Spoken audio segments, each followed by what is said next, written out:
कहानी एक छोटे से गांव में शुरू होती है, जहां एक ईमानदार किसान विष्णु अपने परिवार के साथ रहता था। विष्णु का एक बेटा था, रावी, जो शहर में पढ़ाई कर रहा था।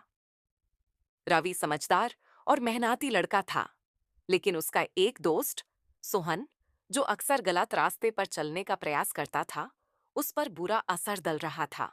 एक दिन रावी को सोहन के एक नए प्लान का पता चला। सोहन ने रावी को एक शहर के रात्रि जागा पे ले चलने का निवेदन किया, जहां काफी पैसा मिल सकता था। लेकिन ये काम इलीगल और खतरनाक था। रावी के मन में दो रास्ते थे, एक जो ईमानदारी और सच्चाई का था, और दूसरा जो आसानी से पैसा कमाने का था, पर जिसमें अपराध का रंग था। रवि अपने दिल में उलझन महसूस कर रहा था।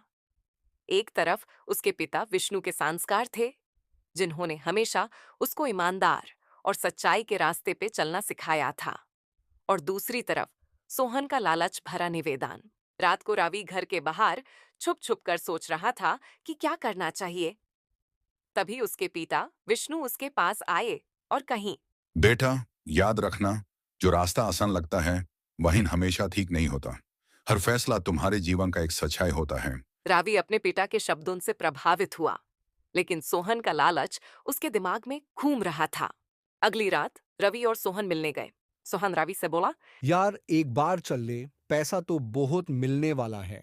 देख, जिंदगी कैसे बदलेगी। रवि कुछ देर के लिए चुप रहा और फिर बोला। लेकिन ये गलत है, हम अपनी इज्जत और मजहब को बेच देंगे।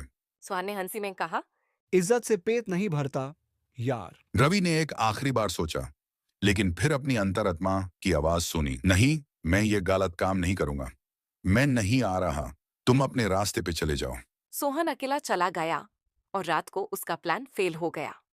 पुलिस ने उसे पकड़ लिया और रावी अपनी ईमानदारी के साथ घर वापस आ गया। उस रात रावी ने एक बड़ी सीख ली, आसानी से कमाया पैसा हमेशा खतरनाक होता है।